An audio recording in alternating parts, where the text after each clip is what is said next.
What's up, guys? Welcome back. Here we are at week 3, the cycle that's leading us into the Vaughn Weightlifting Open that's going to be held in Belton, Texas on September 2nd, potentially the 3rd as well. If you're in the area, hopefully, once again, you guys can make it to that. If not, of course, continue using the program for whatever competition or whatever test date that you want it for. But week 3 of 12, a couple of announcements before we get into the specifics of this week's program, and got a good number of things to go over here. But one of the things I want you guys to look out for, all of you guys on the program, over the next couple of weeks, we're going to be working on transitioning the program to be delivered through an app, a program called Fitbot. Some of you guys may or may not be, some of you guys may be familiar with that, but Fitbot is an app that you can get on your phone, so you can, go to that to see your program. We'll set it up to where you can see the whole week ahead of time, just like you can on the website. Also, you'll be getting the program emailed to you every day as well through that program. So once that's all transitioned over, you won't need to log into the website anymore. Don't worry too much about it. We'll get you that information as we go, and that kind of thing.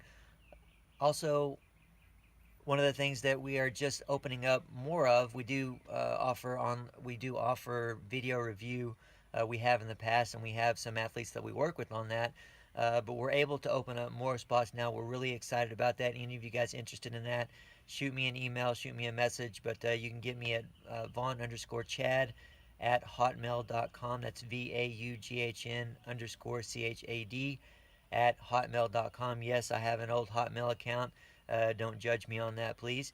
But we definitely are looking forward to working with more of you guys, hopefully more of you guys, through video review. We know that we can do a little bit more for you and help you through the program a little bit better. And so we're excited that we have the ability to now open up more spots in that regard.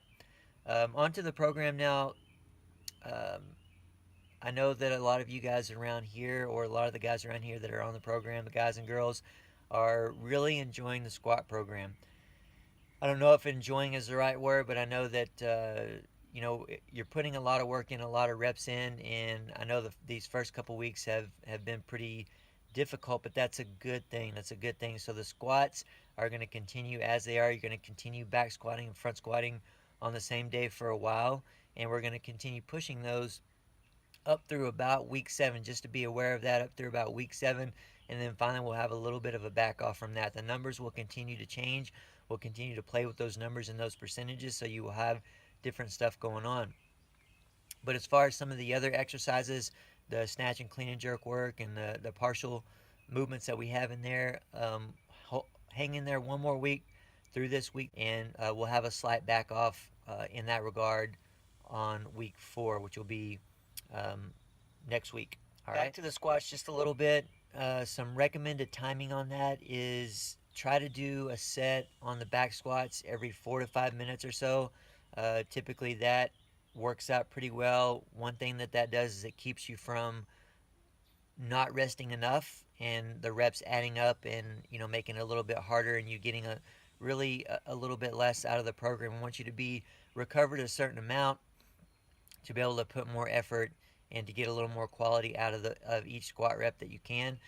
And also it allows you not to rest too long and to go ahead and get the work done and get through the program.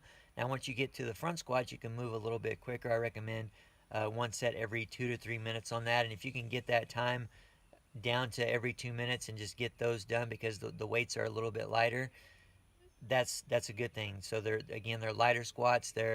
Don't get me wrong, they're difficult, they're hard, especially after all the back squats, but we can get through those and get those quicker, lighter reps in and help flush out those legs.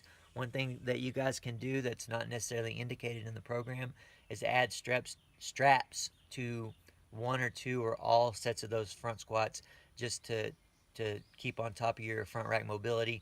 That's something that I personally do. I do 3 sets of the front squats with straps, and then the last set I take them off, and my front rack feels significantly better than it would, especially if you struggle with front rack mobility.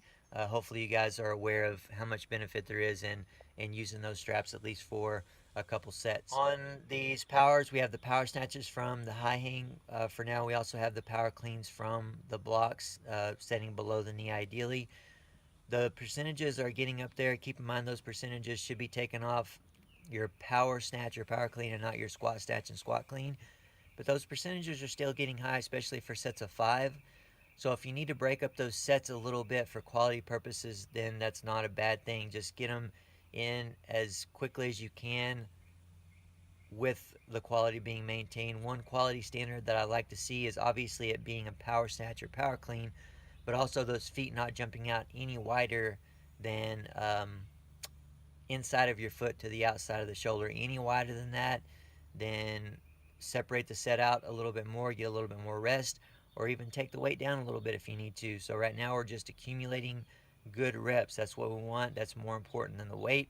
If you can keep that weight on there by separating the sets out a little bit, then that's what we'll do. All right. See the auxiliary kind of being snuck back in there. So it's in there as extra credit. Ideally, I want you guys to try to get that in if you have time. If not, it's not a huge deal, but we're trying to sneak it back in there. And starting next week in week 4, I'll start easing some back in that's an actual part of the program and not indicated as extra credit. So I want you to be able to get some of that other work back into, those other movements that we do, the auxiliary movements, the push-ups, the ring rows, the core work, whatever that is, to help you just be a more complete athlete and get more out of the program. One exercise that tends to be pretty difficult for a lot of people, as you know, is behind the neck power jerks. So once again, those percentages are increasing up, they're raising up.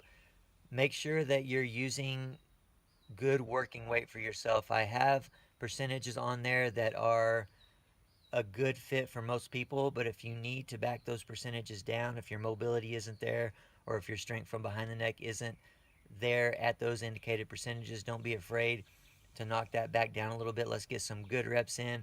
Let's replace that exercise with overhead mobility as an ultimate modification if we need to. Again, we want quality over quantity of weight, and this behind the neck power jerk is in there, yes, to help you develop power and to help you learn the Olympic lifts more as a whole, but also for mobility, and it's mobility first. All right. The presses, for example, I want to use that as an example of the weights that you're taking your percentages off of need to be very current. And I've seen this. The press is a pretty good example of this from a couple of athletes recently. They weren't really sure where their press was because had been a while since they maxed in the press. And so they're finding that they're not able to complete all those reps at those indicated percentages. So you need to be conservative there, or hopefully through these first couple weeks you found a weight that you can take those percentages off of. But try to be realistic and try to be as current as you can, not only on the press but all these exercises, the squats obviously as well. And again, you'll get much more out of the program, and we'll be able to take you through and get you hopefully ultimately above and beyond where you've been before. Last exercise that we're going to talk about, the snatch deadlift from the block. Those indicated percentages that are on there are going to be probably seemingly pretty light for you guys, but I want you to make sure that you're paying attention to what is written there. We have a 10-second hold in the standing position on the last rep per each set, and that's what we want. We want you moving through those reps with those indicated percentages with not much difficulty. Just make sure that you're moving well. Obviously, you have a weight that you should be able to handle and move correctly, so we want the bar to be brushing up the quad on the way up and on the way down. But also, very important, once you finding that relaxed standing position, that straight standing position, and I say relaxed, it may not be relaxed for you. You may have to force that straight position by squeezing your butt, for example, crunching your abs down or pulling your ribs down and getting that straight body position with the shoulders and arms relaxed. Again, you can definitely use straps there. We want you using straps there so you can focus on the movement and the position. But that 10-second standing position is going to be something that will benefit you in so many ways, and we want you to find that correct position. So again, just make sure that you're paying attention to that.